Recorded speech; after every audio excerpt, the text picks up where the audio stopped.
In our headlines on this Thursday afternoon, November 3rd. North Korea engaged in additional ballistic missile launches earlier on this Thursday, including one that prompted an alert for residents in parts of Japan to seek shelter.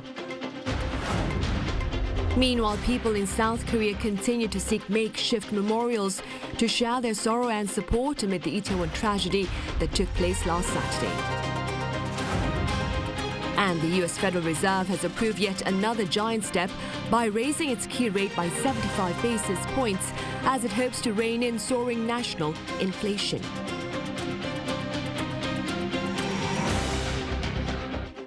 We begin here on the Korean Peninsula, where tensions remain high as North Korea has engaged in additional missile provocations, including one that triggered a public warning for shelter in parts of neighboring Japan. Our Defense Ministry correspondent Bae Eun-ji starts us off. South Korea's Joint Chiefs of Staff said Thursday morning that it detected a total of 3 ballistic missiles launched by North Korea. One was a long-range ballistic missile detected at around 7:40 a.m. Launched from the Sunan area of the North's capital, Pyongyang, it traveled around 760 kilometers at an altitude of 1,920 kilometers and flew at Mach 15. The missile appears to have been the North's Hwasong-17 ICBM, but appears to have failed after going through stage separation. The long-range missile launch prompted warnings in some areas of Japan, with residents ordered to take shelter. But Japanese officials later said the missile disappeared from its radar systems in the East Sea and confirmed that the long-range missile did not fly over Japan. Soon after that, at 8:39 a.m., 2 more, this time short-range ballistic missiles, were fired from North Korea's Gyecheon region. They flew around 330 kilometers at an altitude of 70 kilometers and at a speed of Mach 5. All 3 missiles flew toward waters off the east coast of the Korean Peninsula. The recent series of ballistic missile launches from North Korea pose a serious threat to the peace and security of the Korean Peninsula, as well as the international community. We strongly condemn the launch and we urge the North to immediately put a stop to its provocations, as they are a clear violation of UN Security Council resolutions. The military also said it's currently analyzing the details of the latest launches and maintaining strong defense readiness through close cooperation with the U.S. This comes less than a day after North Korea fired 25 missiles on Wednesday, the highest number of missiles in a single day. One of them even flew across the de facto maritime border with South Korea. This was the first time that a North Korean missile came close to South Korea's territorial waters since the two Koreas separated in 1948. The latest provocations appear to be a protest against a large-scale aerial exercise between the air forces of South Korea and the U.S. that's been taking place since Monday. Bae Eun-ji, Arirang News. And amid escalating tensions over regional security, the U.S. State Department has reiterated concerns over a potential 7th nuclear test by North Korea. Now, remarks to this end were shared by spokesperson Ned Price during a press briefing on Wednesday amid multiple missile launches by Pyongyang this week. Price added North Korea is ready for a nuclear test at, quote, any time. He also warned Pyongyang of additional costs and consequences should it seek to proceed with a nuclear weapons test. And the Biden administration asserts that North Korea is shipping artillery shells via third countries to Russia in support of its warfare in Ukraine. Our Lee Seung-jae has more on this alarming assertion. According to White House National Security Council spokesman John Kirby on Wednesday, Washington has information indicating that North Korea is supplying a large number of artillery shells to Russia for Moscow's ongoing aggression in Ukraine. Speaking at a virtual meeting, Kirby said that while the North publicly denied that it intended to provide ammunition to Russia, Pyongyang has indeed been supplying Russia with a significant number of artillery shells for its war in Ukraine. U.S. State Department spokesperson Ned Price also echoed Kirby's remarks, adding that the North was trying to conceal the true destination of its arms shipment to Russia by funneling them through third countries in the Middle East and North Africa. The DPRK is covertly supplying Russia's war in Ukraine with a significant number of artillery shells while obfuscating the real destination of these arms shipments by trying to make it appear as though they're being sent to countries in the Middle East or North Africa. It's unclear, according to Washington, whether any of the shipments from North Korea have reached Russia yet. Meanwhile, Kirby insisted shells from North Korea will not change the course of the war in Ukraine, but said they will add to Russia's ability to kill more people in the European country. He added that the U.S. will work to hold North Korea accountable. The NSC spokesperson also condemned North Korea's missile provocations after Pyongyang fired more than 20 missiles on Wednesday, one of which landed in waters south of the northern limit line, calling it a reckless decision. Lee Seung-jae, Arirang News. Meanwhile, at makeshift memorials nationwide, people continue to come together to share in on the grief and shock of the Itaewon tragedy. I have my colleague Shin Se-byuk standing by live at the Seoul Plaza with details. Se-byuk, do fill us in. Good afternoon, Sunny. So as you said, I am here at Seoul Plaza, and it's a bit chilly here, but people continuously come here to pay respects and say goodbyes to the victims who died from the tragedy that happened in Itaewon last weekend. So far as of 5 p.m. Wednesday, a total of over 70,000 people have paid their respects to the victims at memorial sites set up in Seoul's 25 districts, including the one in Itaewon. Yesterday alone, over 20,000 people offered their condolences at memorial sites in the capital. Visitors include both Koreans and members of Korea's international community, with foreign nationals among those who lost their lives, and I talked to some of them. This is something that should have never happened. It's heartbreaking. I hope the government establishes a social system to ensure such a tragedy isn't repeated. It's really sad and it's really devastating, and coming here today and seeing people pay their respects is really nice and really comforting. So I hope this is something that we can hopefully obviously prevent so that nothing like this repeats in the future. Indeed, no similar tragedy should recur. Also, Se-byuk, I hear the president was there yet again earlier on this Thursday. Yes, right. So President Yoon Suk-yeol was here earlier in the morning, about an hour after the elder happened. It was the fourth time he made such a visit. And also it was Seoul Mayor Oh Se-hoon who came by on his way to work. Quite a few ambassadors to South Korea, including those from Taiwan and Indonesia, who visited to pay their respects in the past few days. Also today, other high-profile overseas politician to visit here was Japanese politician, Vice President of the Liberal Democratic Party of Japan, and former Prime Minister Taro Aso, who's on a visit to South Korea and also came here to offer his condolences. And visits such as these are quiet, meaningful, as the tragedy took place in an area considered by many to be Seoul's international hub. The memorial altar at this site will be open until Saturday between 8 a.m. and 10 p.m., but further information on site locations and opening times are available online. Right, Se-byuk, indeed. And have there been any updates with regard to casualties, Se-byuk?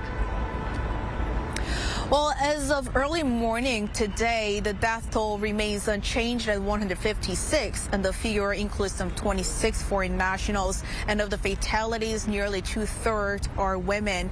According to the government this morning, the funerals of 128 people, including 7 foreign nationals, have taken place, and 8 more funerals will take place today. The government says it will take some time to complete the funeral process for foreign nationals, considering different cultures and the cost of transporting remains. And as for the injured, 1 more person was added to the list, bringing the total to 173, and 33 are reportedly in serious condition. And that's all for now. Back to you, Sunny. All right, Se-byuk, thank you for that coverage. That was our Shin Se-byuk reporting live from Seoul Plaza at the SAR. Now, meanwhile, families of foreign nationals who lost their lives in the Itaewon tragedy are eligible for the same financial package being offered to bereaved Korean families. Our foreign affairs correspondent Min Soo-kyun has details. South Korea is providing support to the families of foreign nationals who lost their lives in the deadly crowd crush in Seoul's Itaewon district. The bereaved families will each receive 20 million won in compensation, that's over $14,000, and up to 15 million won for funeral costs, exactly the same amount of financial aid given to Korean victims. Support for foreign victims will be provided in the same way as Koreans. Even for the 2 illegal immigrants, we have decided to cover their costs for humanitarian reasons.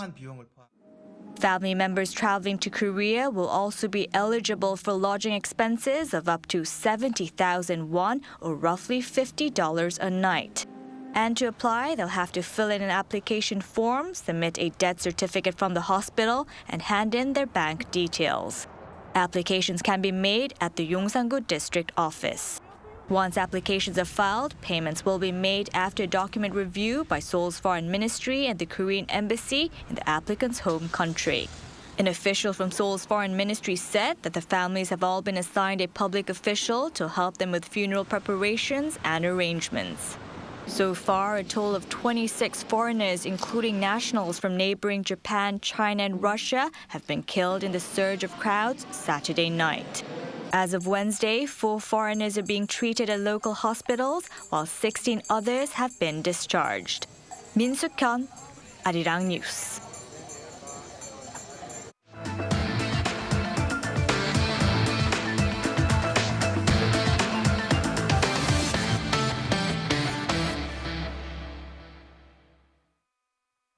The U.S. Central Bank has taken yet another giant step by raising its key rate by 75 basis points to a level unseen since the 2008 global financial crisis.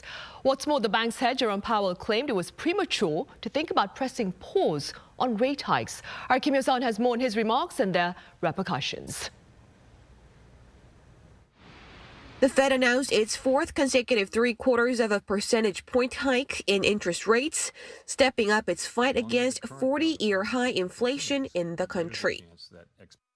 Today, the FOMC raised our policy interest rate by 75 basis points, and we continue to anticipate that ongoing increases will be appropriate.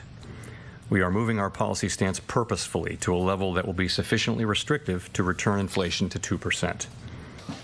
Wednesday's decision brings the central bank's benchmark lending rate to a new range of 3.75 to 4%. This is the highest the rates have been since January of 2008.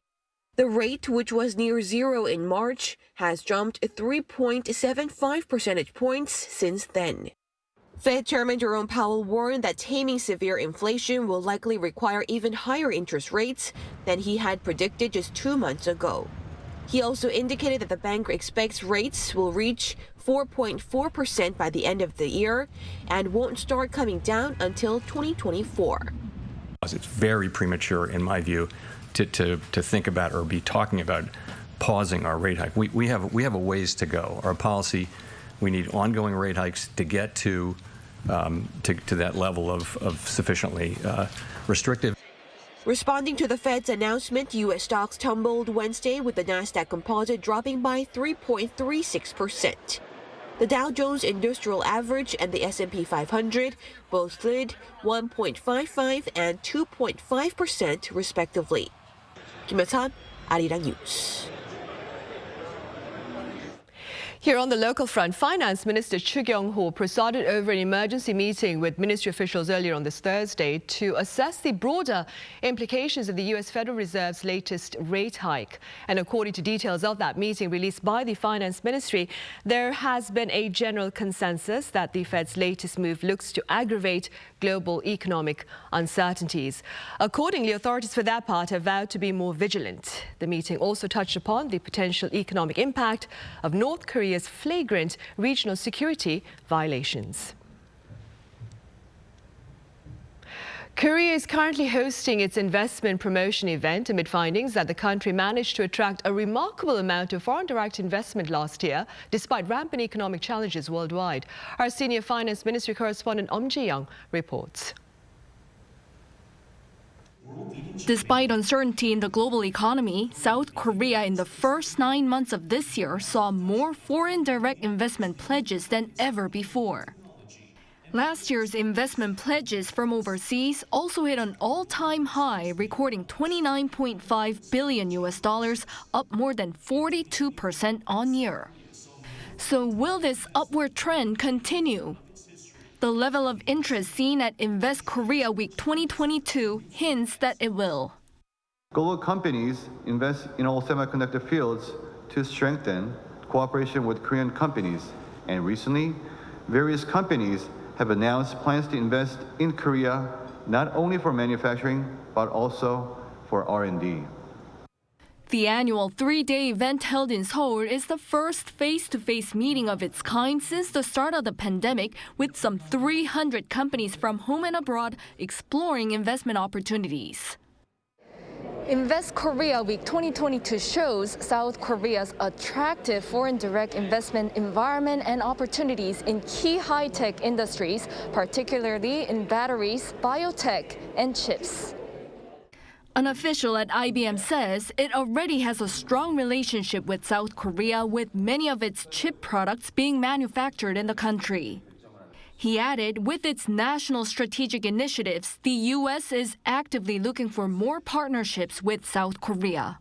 Of course, one of the most significant pressures on the market right now are the national strategic initiatives such as the CHIPS Act.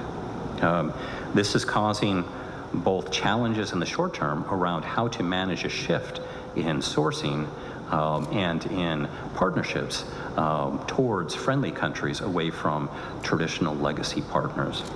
And then, of course, this presents tremendous opportunity. It's not only semiconductors. One expert in foreign direct investment says South Korea's high-tech industries got away with the recent global supply chain crisis as they are favorable investment destinations. And the determinants are very simple. You need to hire capable people to do what you want them to do.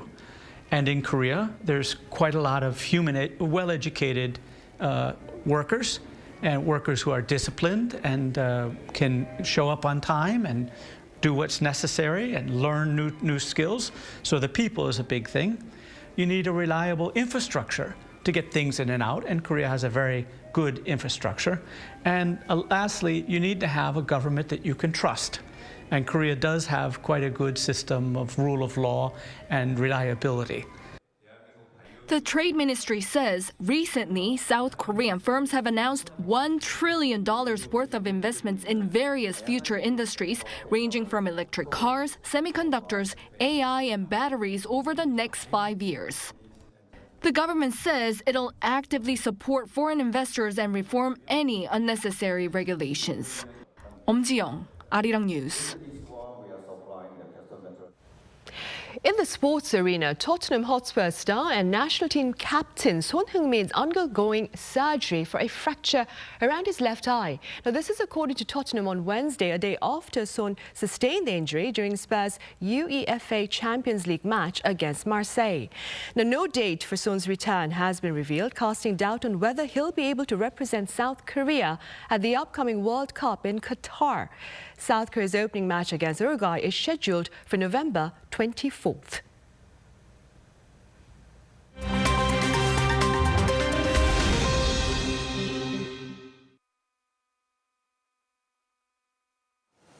Let's take a look at what's going on in the world now. In South Africa, a peace deal has been reached between warring factions in Ethiopia's civil war. After 10 days of peace talks held in Pretoria and mediated by the African Union, the Ethiopian government and forces from the country's Tigray region have agreed to end the almost 2-year-long conflict. The AU-brokered deal was announced on Wednesday and will allow previously suspended aid deliveries to resume. Unlike a previous agreement breached in August, the new deal includes a disarmament plan for Tigrayan forces. It will also see the restoration of cut-off communications, transport and banking links. The Tigray war began in November 2020. To date, the conflict has seen hundreds of thousands killed and left millions displaced and at the risk of starvation. Looking over to Denmark now, where a parliamentary election has seen the centre-left bloc secure its best results in 20 years. Following Tuesday's parliamentary election, the ruling coalition, led by the Social Democrats, was able to secure alliances for the 90-seat majority required to form a new government. The election was widely considered a confidence vote for Prime Minister Mette Frederiksen. She had faced criticism for a 2020 order to cull 17 million minks, owing to COVID-19 mutation fears. The move was later deemed illegal and forced Frederiksen to call an early election. But despite the victory, the PM has decided to step down from her position in order to form a broader coalition government. In a bid to settle thousands of U.S. state and local lawsuits, retailers CVS, Walmart, and Walgreens have agreed to shell out a collective $13.8 billion. The cases allege that the retailers mishandled opioid painkiller prescriptions. They are part of a broader set of legal actions over the U.S. opioid crisis, which has been responsible for more than 500,000 overdose deaths in the past 20 years. According to CVS on Wednesday, it tentatively agreed to 10-year payment plans amounting to $5 billion.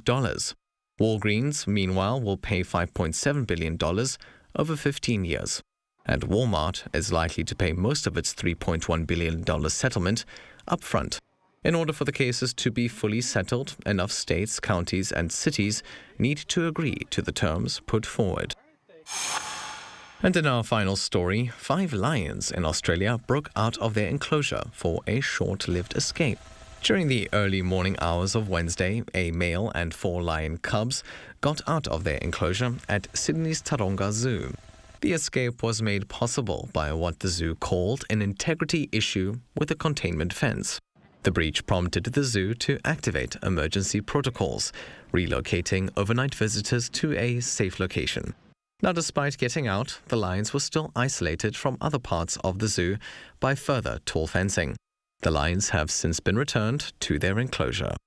Matthew Ashley, Arirang News.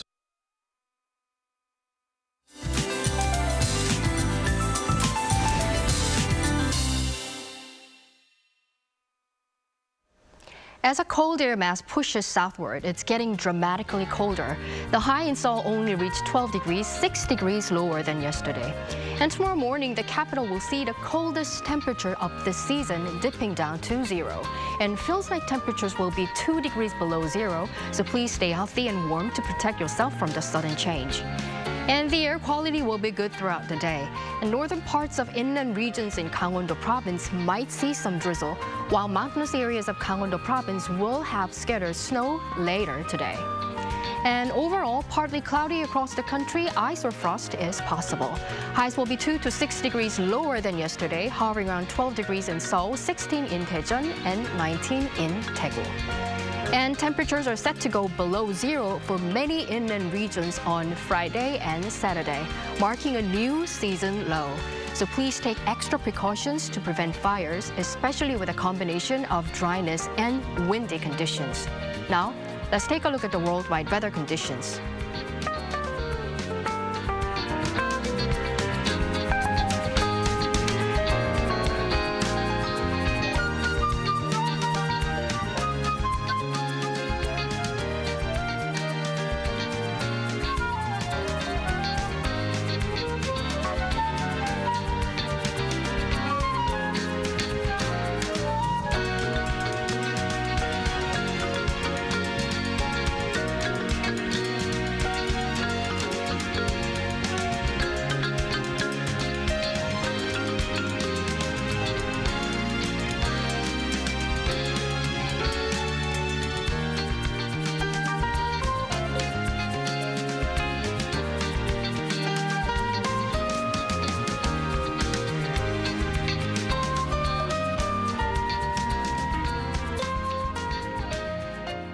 Right, on that note, we end our afternoon newscast. Coming up next is our daily panel talk show. Do stay with us. Thank you for now.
Temple food is immensely popular around the world as a healthy food for the modern people. It is a vegetarian diet that is based on Buddhist doctrine which respects life. However, during Sakyamuni's time, as monks were given alms through the takbar ritual, eating meat was allowed as long as the meat had not been killed for the monks. Then when did monks begin to go on a vegetarian diet?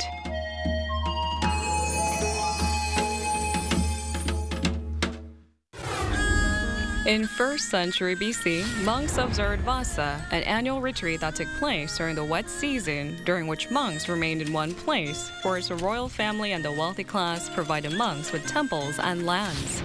During such retreats, it